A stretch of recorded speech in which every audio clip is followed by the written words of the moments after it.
اللهم اعز الاسلام والمسلمين. اللهم اعز الاسلام والمسلمين. یا اللہ، ہم خطا کار ہیں مولا. اے اللہ، ہم اپنی خطاؤں کا اقرار کرتے ہیں مولا. رحم کا، کرم کا، عافیت کا معاملہ فرما. یا اللہ، تو ہی رب ہے جو حضرت ابراہیم علیہ السلام کو آگ کے اندر بچایا اور آگ کو گلے گلزار کر دیا. اے اللہ، حضرت یوسف علیہ السلام کے بھائیوں نے سازش کر کے انہیں کنویں میں دھکیل دیا تھا. یا اللہ، تو انہیں حفاظت کی تھی مولا. حضرت یونس علیہ السلام کو مچھلی کے پیٹ میں تو نے حفاظت کی تھی مولا. حضرت اسماعیل علیہ السلام کو یا اللہ ذبح ہونے سے تو نے بچایا تھا. اے اللہ، حضرت ایوب علیہ السلام کو بیماری میں تو نے شفا عطا کی تھی. یا اللہ، اصحاب کہف کے وہ جوانوں کو غار کے اندر تو نے حفاظت کی تھی. یا اللہ، تو وہی رب ہے مولا. مولا، ہم مانتے ہیں ہم نے عبادتیں کی لیکن ہمارے اخلاص میں کمی ہے مولا.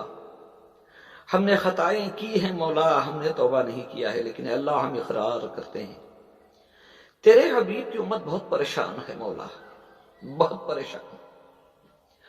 بیماری کی وجہ سے، سازشوں کی وجہ سے. یا اللہ، بیماری ہے یا سازش ہے تو جانتا ہے، تو جانتا ہے. ہم تیرے در کے بھکاری ہیں. حسبنا اللہ نعم الوکیل، توکلت علی اللہ وہو رب العرش العظیم. تو مالک حقیقی مولا، ہم تجھی سے بھروسہ کرتے ہیں، تجھی سے مانگتے ہیں، تیری ذات پر توکل کرتے ہیں مولا. تو عرش عظیم کا مالک ہے مولا. تیرے حبیب کی امت پر رحم فرما. مسلمانوں کو، مومنوں کو، اسلام کو عزت عطا فرما مولا کریم. تو نے ہی قرآن پاک کے اندر کہا ہے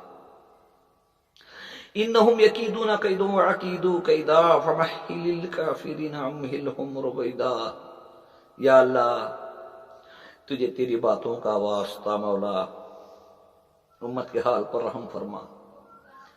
غیروں کی سازشوں سے حفاظت فرما، آسمانی بالاؤں سے حفاظت فرما مولا. تو سب کچھ کر سکتا ہے، سب کچھ کر سکتا ہے، سب کچھ تیرا ہے. انسان کی کیا اوقات ہے مولا. ہاں، جب کبھی بچے زیادتی کرتے ہیں، نافرمانی کرتے ہیں، تو کبھی کبھی باپ کو بھی غصہ آ جاتا ہے مولا. تھوڑی دیر کے لیے مولا اب بس کر دے مولا، بس کر دے مولا.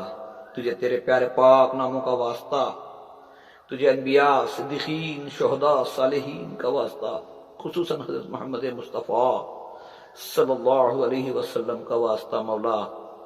دنیا میں جہاں کہیں بھی اللہ تیرا نام لینے والے اگر پریشان ہیں تو اللہ ان کی پریشانیوں کو دور فرما.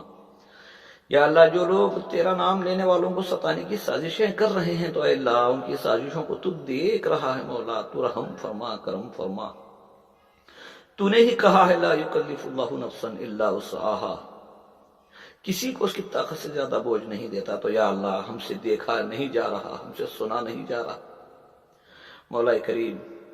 جھولی پھیلا کر، ہاتھ پھیلا کر اگر کسی کے گھر کے سامنے کھڑے ہو جائیں، اگر ہم جھولی پھیلا کر کسی کے گھر کے سامنے کھڑے ہو جائیں تو کچھ تو وہ دیتے ہیں مولا. لیکن یا اللہ، تو بغیر مانگے عطا کرنے والا ہے مولا. ہم تیرے سامنے ہاتھ پھیلا رہے ہیں، جھولی پھیلا رہے ہیں مولا. اللہم اعز الاسلام والمسلمین. رحم فرما، کرم فرما. دنیا میں جہاں کہیں بھی مسلمان، ایمان والے، اسلام کے، مومنوں کے امن و سکون کے لیے دعائیں کر رہے ہیں، صدقات کر رہے ہیں، تو اللہ ان کی دعاؤں کو قبول فرما، ان کی دعاؤں کو قبول فرما. اے رب ہمارے، تو ہی ہمارا مالک ہے مولا. ہم کہاں جائیں تجھے چھوڑ کر. رحم، کرم، عافیت کا معاملہ فرما. یا اللہ، ہمیں موت تک کامل ایمان والے، یقین والے بن کے زندگی گزارنے کی توفیق عطا فرما. یا اللہ، جو مانگا ہے وہ بھی، جو مانگنے سے رہ گئے وہ بھی، تو اپنے فضل و کرم سے، اپنے خزائن سے، اپنے رحمتوں کے ذریعے اللہ ہماری دعاؤں کو قبول فرما. آمین ثم آمین. ربنا تقبل منا انك انت السميع العليم وتب علينا انك انت التواب الرحيم. سبحان ربك رب العزة عما يصفون وسلام على المرسلين والحمد لله رب العالمين.